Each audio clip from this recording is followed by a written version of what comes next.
Kita lanjutin besok PS-nya ya. Kalau mau satu-satu, jangan satu PS5. Kemarin 5 gua kabur. Kalau satu-satu hajar gua.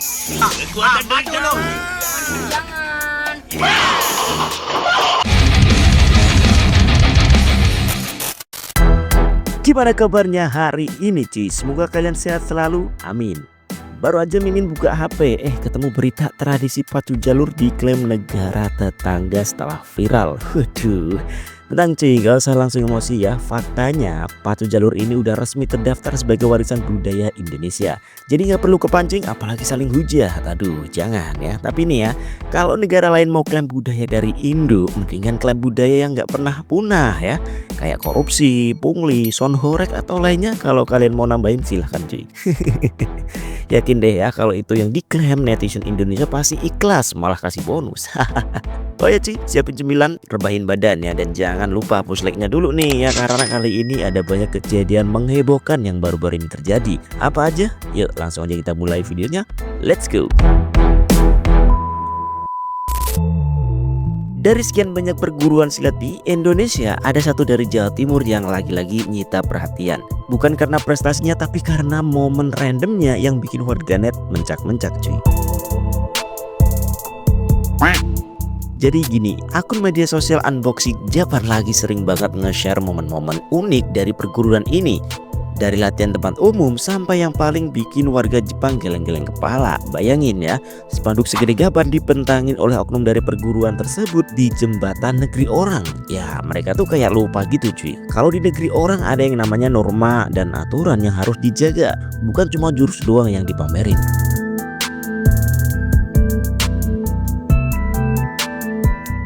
Aksi ini langsung dapat kritik tajam dari warganet cuy. Dan bukan cuma dari warga Jepang yang nyinyir ya, yang paling ramai justru dari netizen Indonesia sendiri.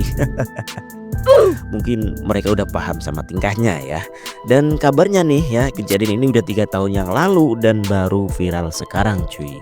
Perwakilan mereka juga udah sempat bikin klarifikasi, tapi ya tetap aja cuy, netizen gak peduli itu tahun berapa, intinya mah di mana bumi dipijak, di situ langit dijunjung. Jangan malah bawa kebiasaan buruk dari peradaban gelap ke negeri orang yang udah maju. Dasar.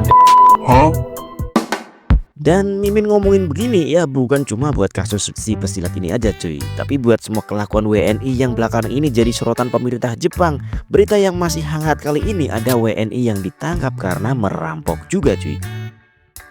Oh ya, belakangan ini juga ada seorang konten kreator dari Indonesia yang tinggal di Jepang dapat keluhan nih ya atas kelakuan WNI di sana.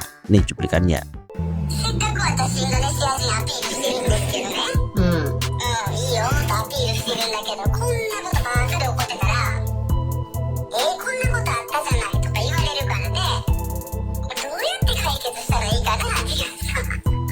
Dari お金って何ヶ月まだ来たばっかりなんですね。来たばっかり、うちは1ヶ月しか預からないからね。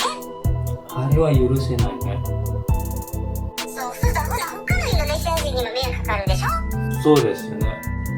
みんなマイナスのイメージになるじゃないですか。 Nah lo ya, gara-gara oknum-oknum ini cuy, kabarnya Indonesia terancam di blacklist dari Jepang. Waduh, bukan cuma urusan imigran tapi ya bisa nyeret ke mahasiswa, pekerja, bahkan wisatawan di masa mendatang ya. Waduh, di negara sendiri nih di PHP-in 19 juta lapangan kerja. Udah kerja malah bikin malu satu negara.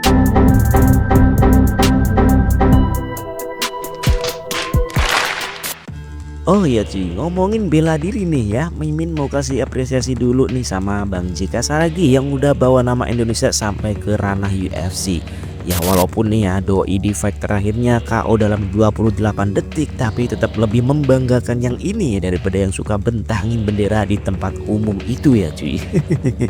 Karena setahu Mimin, doi fighter Indonesia pertama yang dapat kontrak di UFC. Lah kalau yang suka bentangin bendera di tempat umum gimana nih Min? Ya mungkin ya banyak prestasi yang mereka dapat di negeri sendiri cuy, tapi sayangnya prestasi itu nggak kelihatan gara-gara kelakuan oknum-oknum yang nggak pernah ngerti aturan ya. Contohnya aja di awal Juli kemarin, perguruan silat ini kembali dianggap meresahkan di daerah Malang. Mereka mengadakan konvoi rame-rame tengah malam, geber-geber motor pakai knalpot brong cuy. Ngawur, meresahkan tengah malam.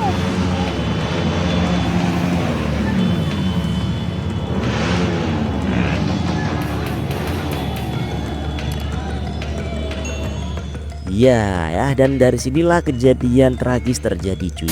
Ada seorang pria yang kehilangan kesabaran nih karena suara bising konvoi para rombongan silat ini.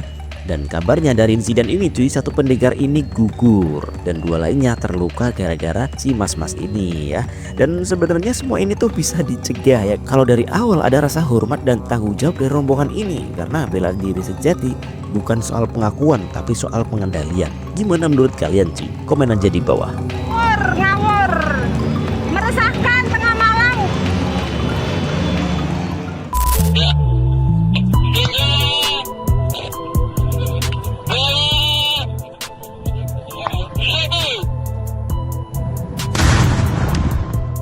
Sebuah ledakan besar terjadi saat kegiatan pemusnahan amunisi tidak layak pakai oleh TNI Angkatan Darat di Garut, Jawa Barat.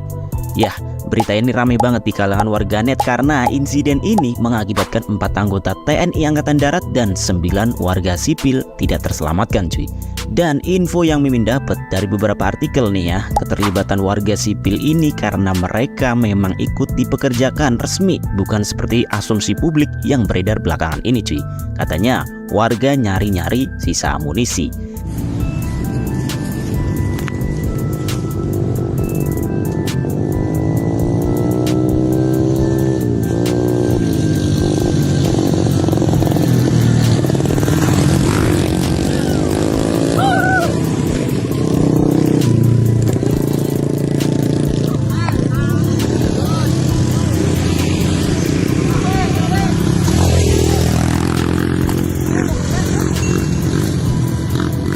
Dan kalaupun benar iya, ya itu sudah bagian dari resiko pekerjaan mereka ya cuy. Semoga keluarga korban diberi kekuatan dan semoga tragedi seperti ini nggak terulang lagi cuy. Oh ya cuy, karena Jawa Barat punya gubernur yang gercep nih ya, kabarnya Kang Deddy Mulyadi bakal ngasih santunan sebesar 50 juta per korban dan juga nanggung biaya pendidikan anak-anak mereka cuy. Dan kalau kalian punya info tambahan bisa komen aja di bawah cuy. Kita lanjut lagi. Sekolah di mana? Di SMA 5 Udah kamu jadi anak asuh saya. Kamu sampai kuliah aku urus. Selanjutnya cuy, ada pemandangan yang ya mungkin udah kayak tontonan harian di negeri plus 62 ini ya. Di sebuah perlintasan kereta, palang udah turun, tanda kereta mau lewat cuy. Tapi warga malah angkat sendiri itu palang ya, dan santuy nyelonong kayak jalan bapaknya sendiri. Ini cuplikannya.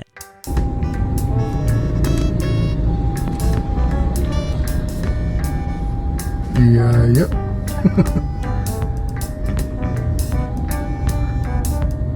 Palang kereta dipanggar terus, nanti kalau terjadi hal-hal sesuatu yang tidak diinginkan bingung.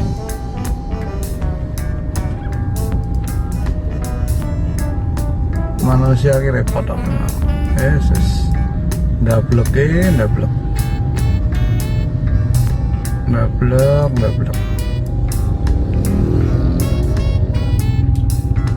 Enak-enakan ya di tutup ya di langgar terjang terus semua ngeri.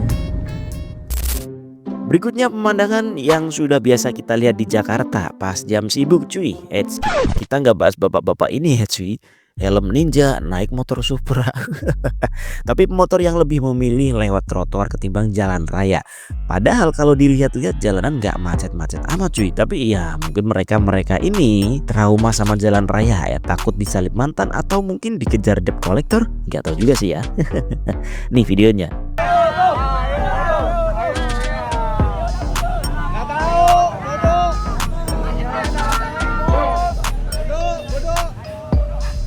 Ini trotoar, bukan jalan motor.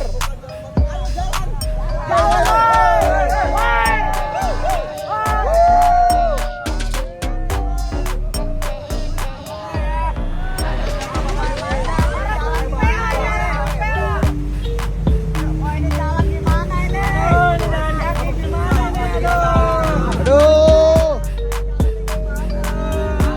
pusing.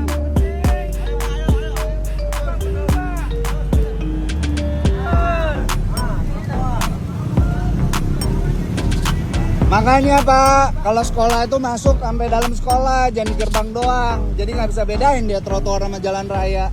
Iya, Lanjut cuy, kali ini datang dari unit yang selama ini dikenal sigap, cepat, dan selalu siap siaga, yaitu damkar.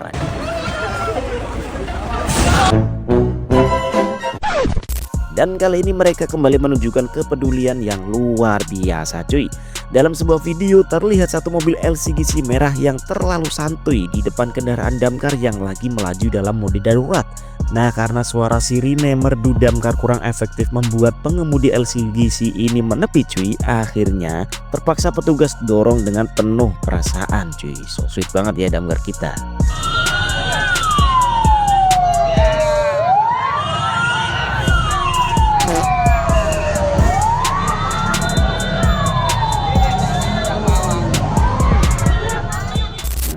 Terakhir cuy, datang dari Bojongsari, Depok. Ada dua pria yang kayaknya ngira warung jamu itu warisan bapaknya ya. Jadi dua orang ini diduga preman yang main masuk ke sebuah warung jamu buat minta jatah minuman cuy.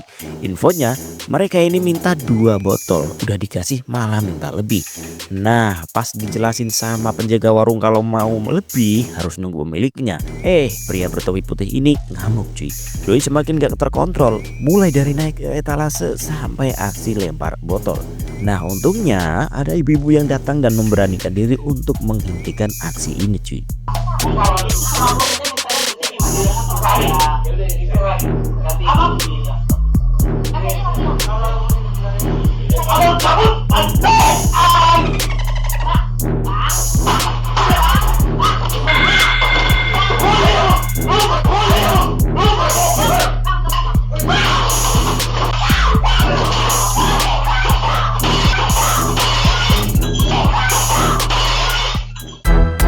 Ya segitu dulu cuy buat episode kali ini. Semoga dari tontonan ini bukan cuma hiburan yang kalian dapat ya, tapi juga pelajaran kalau negeri ini butuh lebih banyak kesadaran. Jangan lupa share video ini cuy biar makin banyak yang melek dan gak cuek. Oh ya, subscribe bagi yang belum. Sekian dan Mimin pamit dulu. Assalamualaikum.